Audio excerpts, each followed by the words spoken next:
ఆత్మబంధులందరికీ నా యొక్క ఆత్మ నమస్కారాలు.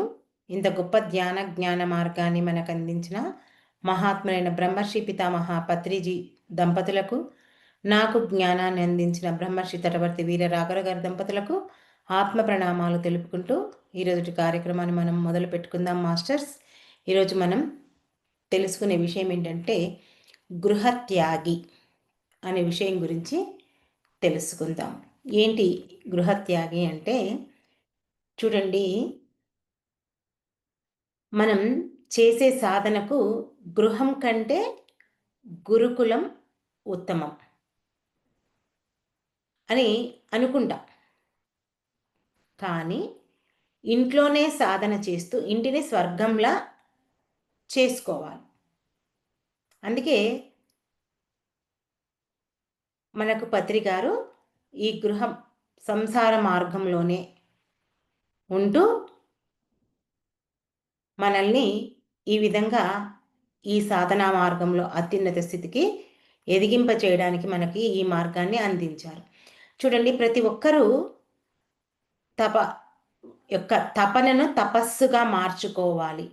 అంటే మన జీవితంలో ఒక ప్రశ్న ఎప్పుడూ ఉదయిస్తుంది. ఏమని మన మనసులో వస్తుంటుంది అంటే, తపస్సు చేయాలంటే గృహాన్ని వదిలి గురుకులానికి లేదా ఒక ఆశ్రమానికి వెళ్ళాలి.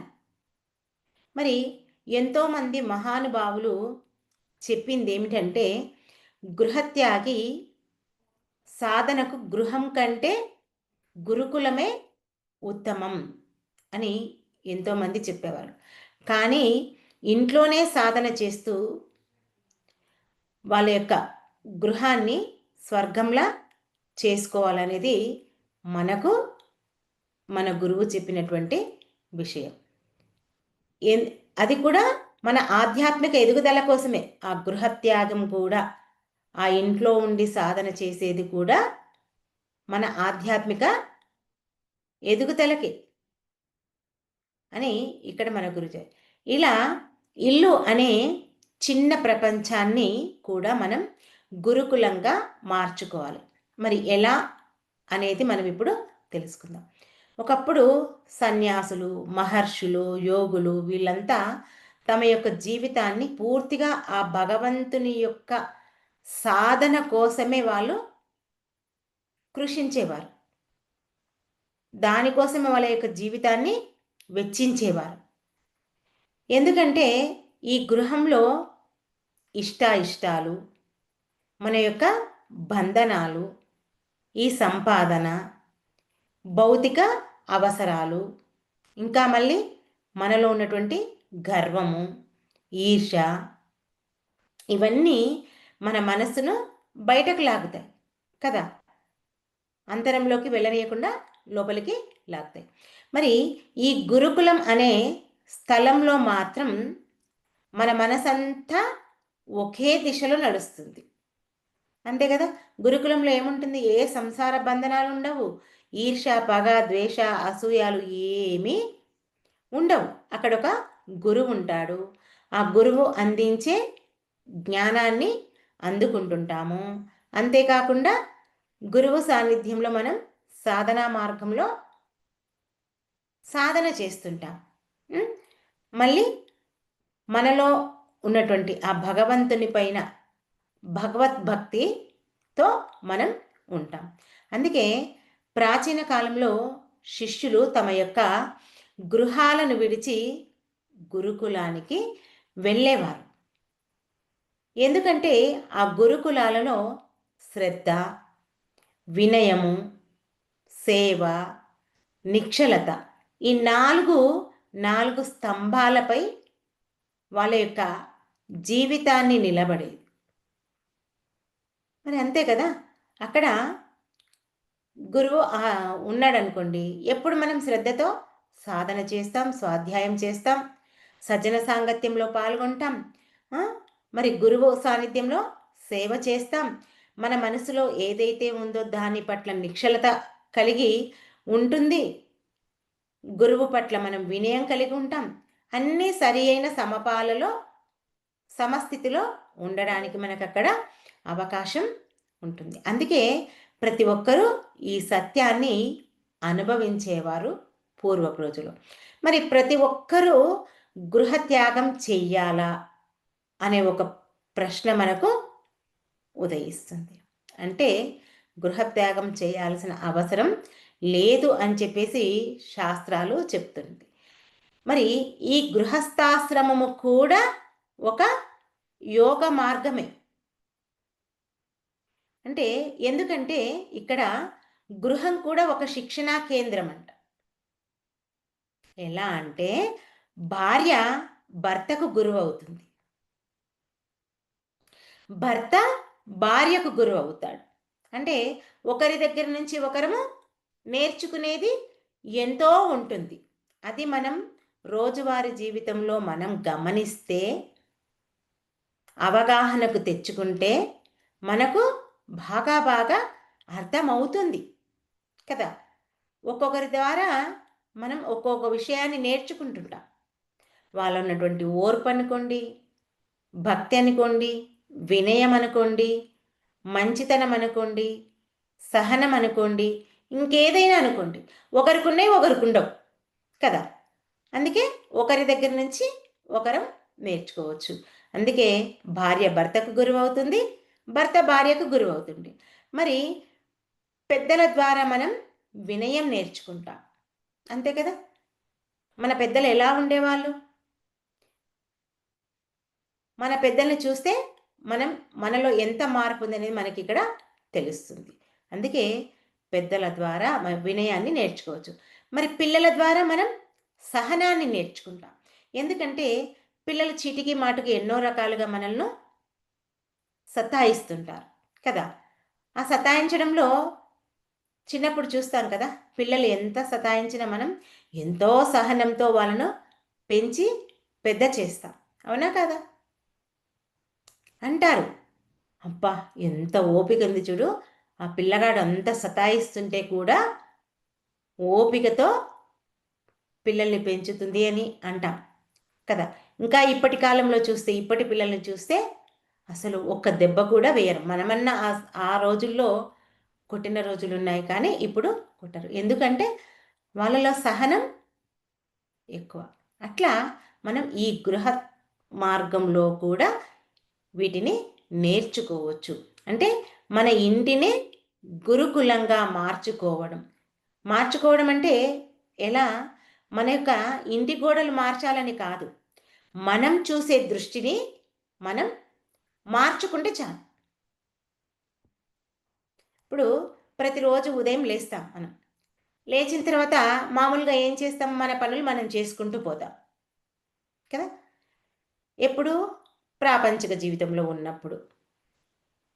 ఇప్పుడు మనకు ఒక మార్గం తెలిసినప్పుడు ఏం చేయాలి? మనం లేచిన వెంటనే మొట్టమొదట ధ్యానం చేయాలి. ధ్యానం చేసి మన పనులు మనం మొదలు పెట్టుకోవాలి.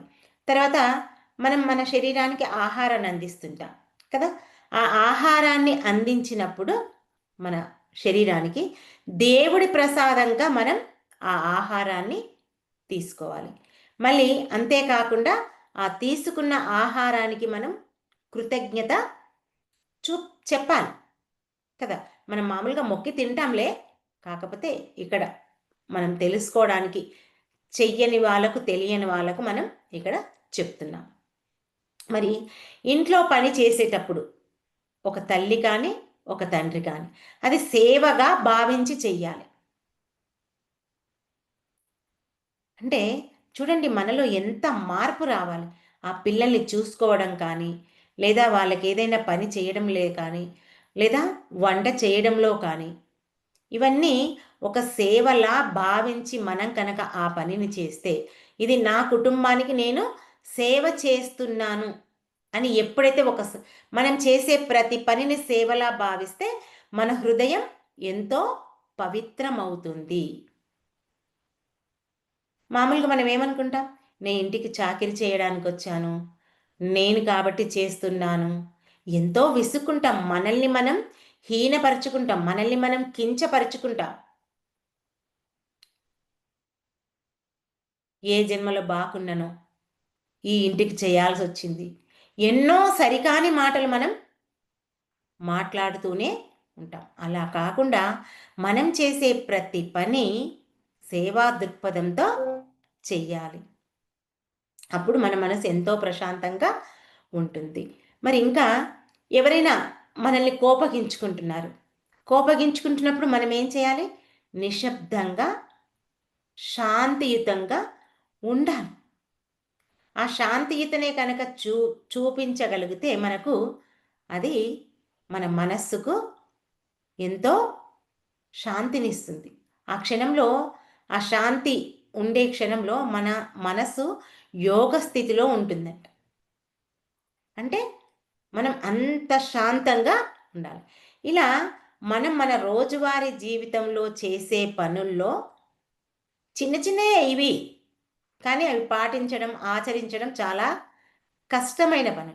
అవే ఒక యజ్ఞంలా చెయ్యాలి. అవే ఒక తపస్సులా చెయ్యాలి. వాటినే మనం సాధనగా మార్చుకోవాలి. అనుకుంటాం, విన్నాం కదా, ఆచరిద్దాం కదా అనుకుంటాం. కానీ మళ్ళీ ఆ టైంకు మనకెంతో కోపం వస్తుంది. మరి భగవద్గీతలో శ్రీకృష్ణ భగవానుడు ఏమంటాడంటే, ఇక్కడ మనం 3 రకాల తపస్సులను పాటించాలి అని చెప్తాడు. ఏంటి ఆ 3 రకాల తపస్సులు అంటే, శరీర తపస్సు, వాక్ తపస్సు, మన తపస్సు. ఈ మూడింటిని పాటించాలి. ఇవన్నీ మనకు అవసరం. మరి శరీర తపస్సు అంటే ఇక్కడ ఈ శరీర తపస్సులో శుభ్రత ఉండాలి, నియమాలను పాటించాలి, సేవ చెయ్యాలి. మరి దీంట్లోనే భగవద్గీతలో శ్రీకృష్ణ భగవాన్ దీనికి సంబంధించి 17వ అధ్యాయం 14వ శ్లోకంలో ఏం చెప్తున్నాడంటే, దేవ ద్విజ గురు ప్రజ్ఞ పూజానం స్వచమార్చవం బ్రహ్మచర్య మహింస శరీరం తప ఉచ్యతే. అంటే ఈ దేవుడికి కానీ, గురువులకు కానీ, పెద్దలకు కానీ మనం గౌరవం చూపడం, తర్వాత మన యొక్క శుభ్రత, నిజాయితీ, బ్రహ్మచర్యం, అహింస, ఇవన్నీ శరీర తపస్సు అని చెప్పాడు శ్రీకృష్ణ భగవానుడు. మరి ఇది కేవలం మన యొక్క శరీర నియంత్రణకు కాదు, ఇది మన యొక్క చైతన్యానికి అర్థం. చైతన్యం అంటే మనలో ఉన్నటువంటి ఆత్మ. మరి ఇప్పుడు ఆ తపస్సులోని ఆ 3 భాగాలను, ఈ శుభ్రత, నియమము, సేవ, వీటి గురించి మనం తెలుసుకుంటే, శుభ్రం అంటే ఏమనుకుంటాం మనం? శుభ్రత అంటే కేవలం స్నానం చేయడం అనే అనుకుంటాం. కానీ ఇది బాహ్య శుభ్రత మరియు అంతర్శుభ్రత రెండింటిని కలిపినది. బాహ్య శుభ్రత అంటే ఈ శరీరం దేవాలయంగా మనం భావించాలి. మన శరీరంలో భగవంతుడు నివసిస్తున్నాడు, అదే కదా మనం తెలుసుకున్నాం. మరి ఈ దేహము దేవాలయం, మనస్సు దేవుడు. దేవాలయం శుభ్రంగా ఉంచాలంటే మనం ఏం చేయాలి? మొదట ఈ శరీరాన్ని శుభ్రంగా ఉంచాలి. ఎందుకంటే ఈ ఆత్మకు ఈ శరీరమే దేవాలయం. ఈ శరీరంలోనే ఆ భగవంతుడు కొలువై ఉన్నాడు. అందుకే మనం ప్రతిరోజు స్నానం చేసి శుభ్రమైన వస్త్రాలు ధరించినట్లు మన యొక్క చుట్టూ ఉన్నటువంటి పరిసరాలను కూడా శుభ్రంగా ఉంచాలి. ఇవన్నీ పాటించడమే ఈ బాహ్య శుభ్రం వల్లనే మనకు మన యొక్క అంతర్మనస్సు కూడా శాంతపరుస్తుంది. అంతే కదా, మన బయట ఎంత నీట్గా ఉంటుందో, ఎంత శుభ్రంగా ఉంటుందో, మన మనసు కూడా అంత ప్రశాంతత ఉంటుంది. చూడండి, మనం రోజు స్నానం చేసిన తర్వాత పూజ గదిలోకి వెళ్ళి ఒక 2 నిమిషాలు అక్కడ దేవుడి దగ్గర ధ్యానం చేసినప్పుడు కూర్చొని ఎంత ప్రశాంతంగా ఉంటుంది. మనమందరం ఇవన్నీ గమనించిన వాళ్ళే. అందుకే ఈ బాహ్య శుభ్రత వల్లనే మనకు అంతర్శుభ్రత కూడా వస్తుంది.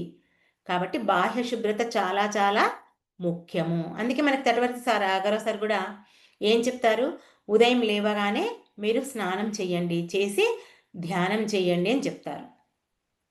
ఎందుకంటే స్నానం చేయడం వల్ల మన మనసు ప్రశాంతంగా ఉంటుంది, ధ్యానం చక్కగా కుదురుతుంది. మరి నెక్స్ట్ నియమం. నియమం అంటే మనం సమయానికి లేచి అలవాటు చేసుకోవాలి. 4 గంటలకు ధ్యానం చేయాలంటే 3 గంటలకు ఖచ్చితంగా లేచి స్నానం చేస్తేనే 4 గంటలకు ఖచ్చితంగా ధ్యానంలో కూర్చుంటాం. ఆ సమయానికి లేచే అలవాటు మనం చేసుకోవాలి. మరి ఇంకా సమయానికి మనం భోజనం చేయాలి, సమయానికి పోవాలి. మరి ఇంకా మన మాటలో, మనం చేసే పనిలో క్రమశిక్షణ ఉండాలి. ఇవన్నీ నియమాలు. ఇవన్నీ ఎప్పుడైతే మనం పాటిస్తామో మన ఆధ్యాత్మిక జీవితానికి ముందడుగు స్థాయిలో మనం ఉంటాం. మన ఆధ్యాత్మికంగా ఎదగాలంటే ఈ మూలాలన్నీ పాటించాలి. ఊరికనే ఎదగాలంటే ఎదగం. మరి నియమం ఎందుకు అవసరం అంటే, నియమం లేకపోతే మన జీవితం అంతా అస్తవ్యస్తం అవుతుంది కదా. క్రమశిక్షణ లేకపోతే మన జీవితం సరికాని విధంగా ఉంటుంది.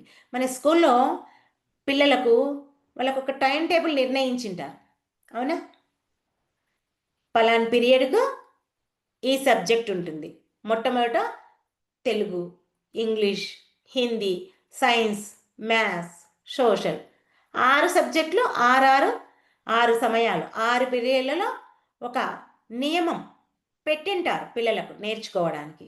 అలాగే మన జీవితంలో కూడా, రోజువారీ జీవితంలో కూడా మనం సరి అయిన సమయానికి లేవాలి, సరి అయిన నిద్రపోవాలి, సరి అయిన భోజనం తినాలి, సరి అయిన ప్రవర్తన ప్రవర్తించాలి, సరి అయిన మాట మాట్లాడాలి.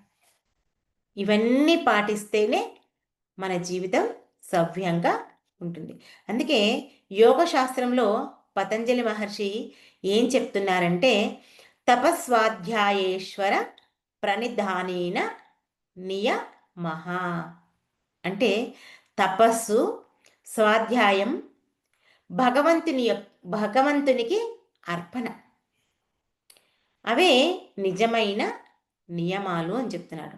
మరి ఇలా నియమం అనేది మనలో శక్తిని, ఆ యొక్క స్థిరత్వాన్ని, ఆ స్ఫూర్తిని మనకు కలిగిస్తుంది.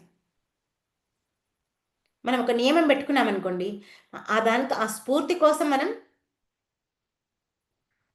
పని చేస్తాం. మనకు ఒక అలవాటు అయిపోతుంది. అది మనలో శక్తిని పెంచుతుంది. ఈ టయానికి ఇది చెయ్యాలి అని మనం ఎప్పుడైతే అనుకుంటామో శక్తివంతంగా ఉంటుంది. ఏముందిలే చేద్దాంలే అని అనుకున్నామనుకోండి, ఎంతో బలహీనంగా ఉంటాం మనం కదా. అంటే ఇక్కడ అది ఈ నియమాలను ఎప్పుడైతే మనం పాటిస్తామో ఆ భగవంతుని యొక్క సాధనలో మనం చక్కగా నిలిచిపోతాం. అందుకే నియమం అనేది చాలా తప్పకుండా పాటించాల్సినటువంటి విషయం. మరి సేవ అనేది శరీర తపస్సు యొక్క అత్యున్నత యొక్క రూపం. ఎందుకంటే ఈ శరీరాన్ని దేవుని పనికి ఒక పరికరం అనే భావనతో మనం జీవించాలి. ఈ శరీరంతో ఎవరికి చేసినా సరే, అది కుటుంబానికి అనుకోండి, లేదా తోటి వ్యక్తులకు అనుకోండి, ఎవరికైనా సరే ఇది భగవంతుని యొక్క పరికరం. భగవంతుడు నాతో ఇలా ఉపయోగించుకుంటున్నాడు అనే విధంగా మనం జీవించాలి. సేవ అంటే ఇక్కడ దానం కాదు, ప్రేమతో చేసే పని. దీనిలో స్వార్థం ఉండదు. ప్రేమతో చేసే పని ఏమైనా స్వార్థం ఉంటుందా? ఏ స్వార్థము ఉండదు. సేవ చేయడం అంటే భగవంతుడి గుణాలను ఇతరులకు పంచడం. భగవంతుని గుణాలేంటి? జాలి, దయ, కరుణ, ప్రేమ కదా. ఈ గుణాలను ఇతరులకు పంచాలి. ఎలా పంచుతాము అంటే మన యొక్క తల్లిదండ్రులకు సేవ చేయడం, మన యొక్క కుటుంబానికి సహాయం చేయడం. నా పని నేనే చేసుకుంటా, నేను ఈరోజు తల్లిదండ్రులు నేను చూసుకుంటాను, రేపు నువ్వు చూసుకో, ఒక నెల ఈడుంటారు, ఒక నెల ఆడుంటారు. ఇది కాదు, ఇది సరైన పద్ధతి కాదు. నిన్ను నవమాసాలు మోసి కన్నది నీ తల్లి కదా. వాళ్లకు చిన్నప్పుడు నిన్ను ఎంత జాగ్రత్తగా వాళ్ళు నిన్ను చూసుకున్నారో, పెద్దయ్యాక వాళ్ళను నీవు అంతే జాగ్రత్తగా చూసుకోవడమే నీ యొక్క బాధ్యత. అది నువ్వు సేవాపూర్వకంగా చేస్తే, అది ప్రేమతో చేస్తే, నువ్వు ఆ భగవంతుని యొక్క దృష్టిలో ఎంతో గొప్పవాడివి. ఇది గుర్తుంచుకోవాలి. మరి అంతేకాకుండా రోగులకు కానీ వృద్ధులకు కానీ సహాయం చేయాలి. సమాజం కోసం మనం చెయ్యాలి. ఈ సమాజం కోసం, తల్లిదండ్రుల కోసం ఏ సహాయం చేసినా ఇవన్నీ సేవా రూపాలే. మరి సేవ ఎందుకు తపస్సు అనే విషయం మనం గుర్తిస్తే కనుక, ఈ తపస్సు అంటే దేహాన్ని కష్టంలో ఉంచి మనస్సుని శాంతిలో ఉంచడం కాదు. సేవ కూడా అంటే మన శరీరాన్ని శ్రమలో ఉంచి మనస్సును ఆనందంలో ఉంచుతుంది.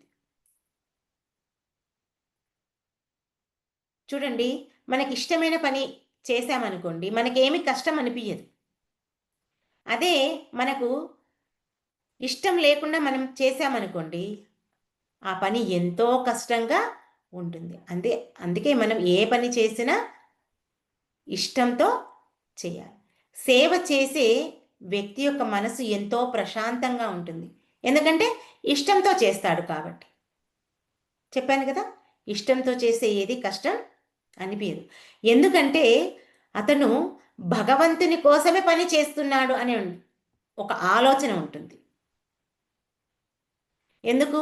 నాలో భగవంతుడున్నాడు, నీలో భగవంతుడు. ఎవరికి చేసినా ఆ భగవంతునికి చేసినట్లే అనే విషయం ఇక్కడ మనం గుర్తుపెట్టుకోవాలి. మరి ఈ సేవలు కూడా మనకు 3 రకాలుగా ఉంటాయి. ఒకటి దేహ సేవ, 2 మనసు సేవ, 3 జ్ఞాన సేవ. దేహ సేవ అంటే ఈ శరీరానికి చేసేది. మరి మనసు సేవ అంటే ఈ మనసు కష్టంలో ఉందనుకోండి ఎవరికైనా, వాళ్ళకు ఓదార్పునిచ్చే మాటలు ఎప్పుడైతే మనం మాట్లాడతామో అది మనస్సేవ. జ్ఞానసేవ అంటే ఆధ్యాత్మిక జ్ఞానాన్ని మనం ఇతరులకు పంచడమే జ్ఞానసేవ. ఇలా ఈ 3 రకాల సేవల్ని మనం మన నిత్య జీవితంలో పంచుతుండాలి. ఎప్పుడైతే ఇవి పంచుతుంటామో మనలో ఈ నేను అనే అహంకారం పోతుంది.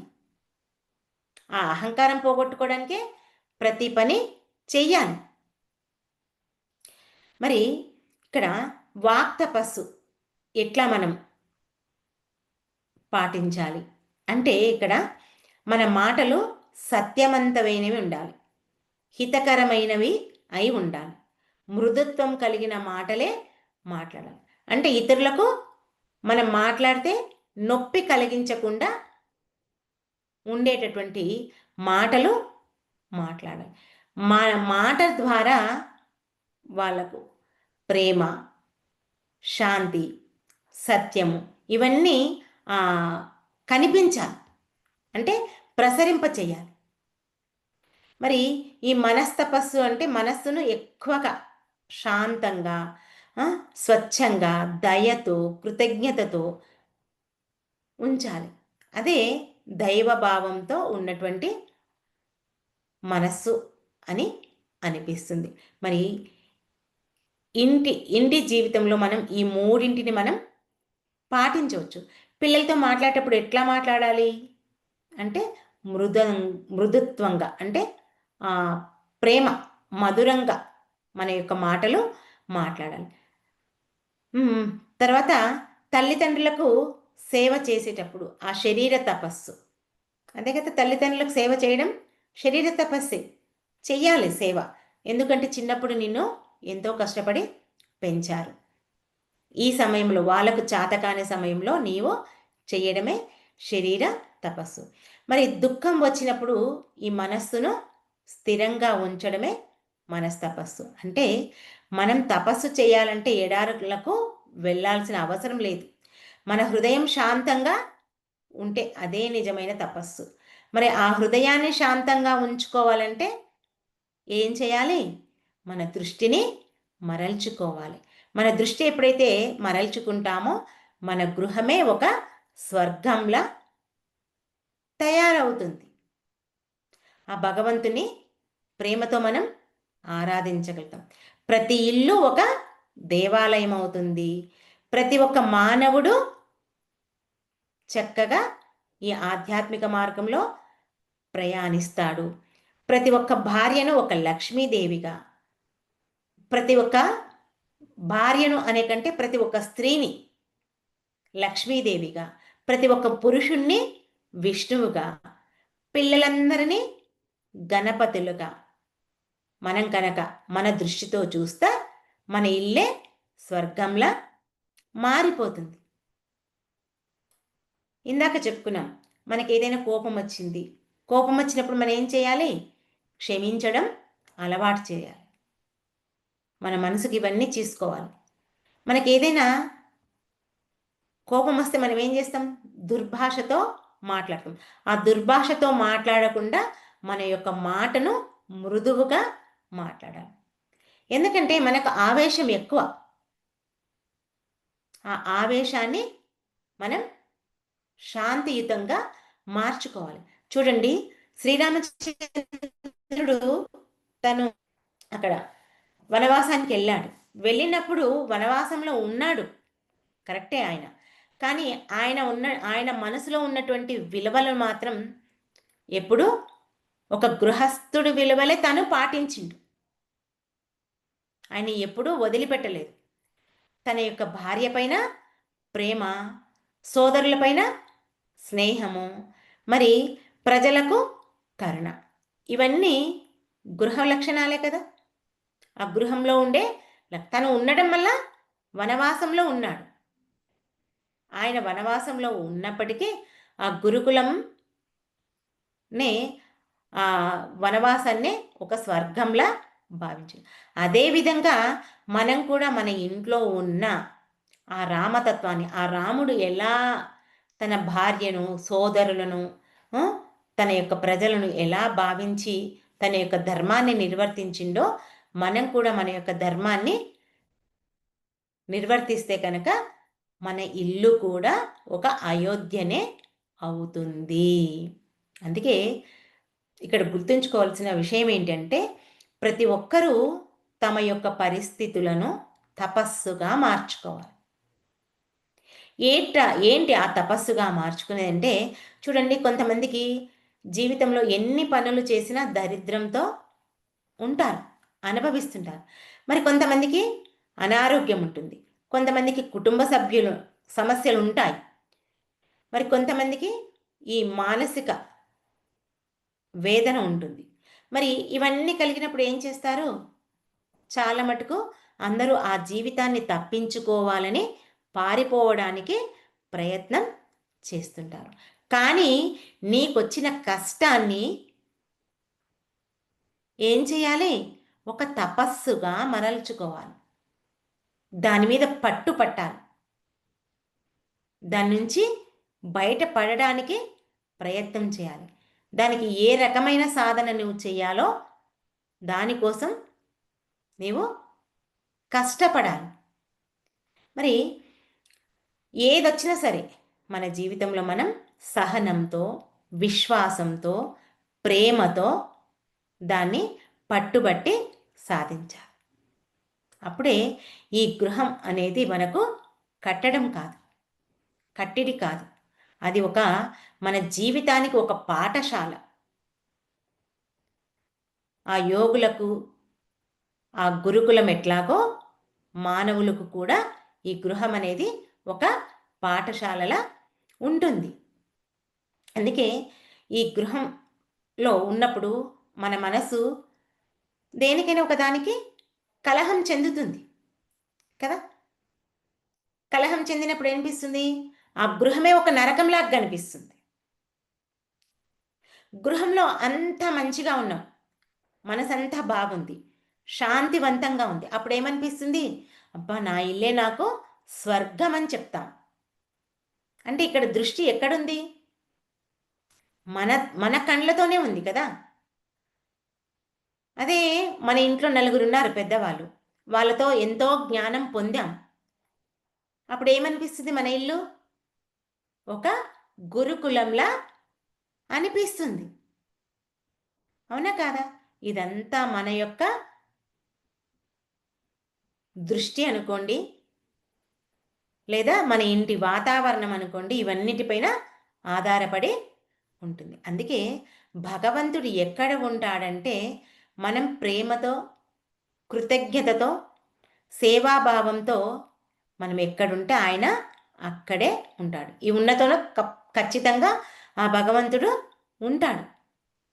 గృహం వదిలినా సాధన జరుగుతుంది, కానీ గృహంలో కనుక ఉంటూ సాధన చేస్తే అది భగవంతుడు ఇచ్చినటువంటి ఆ పరీక్షలో మనం ఎంతో అత్యున్నత స్థాయికి ఎదుగుతాము. ఆ పరీక్షలో అత్యున్నత ఉత్తీర్ణత సాధిస్తాం. అందుకే ప్రతి గృహం ఒక గురుకులం కావాలి. ప్రతి ఒక్క మానవుడి జీవితం ఏం చేయాలి? తపస్సుగా మార్చుకోవాలి. అప్పుడే ఆ గృహత్యాగి అంటే నువ్వు ఎక్కడికి, ఏ గురుకులానికి వెళ్ళాల్సిన అవసరం లేదు. నీ ఇంటినే గురుకులంగా మార్చుకొని ఆ సాధనా మార్గంలో, ఆ ఆధ్యాత్మిక మార్గంలో నీవు అత్యున్నత స్థాయికి ఎదగగలుగుతావు. ఇది గృహత్యాగి గురించి. ఓకే మాస్టర్స్, ఈ అవకాశాన్ని నాకు ఇచ్చినందుకు మీ అందరికీ నా యొక్క కృతజ్ఞతలు. Thank you, thank you, thank you. మరి అందరం కాసేపు ధ్యానంలో కూర్చుందాం. అందరూ వేల్లో వేలు పెట్టుకోండి, పాదాల నుండి క్రాస్ చేసుకోండి, శ్వాసపై ధ్యాస ఉంచి ధ్యానం చేద్దాం.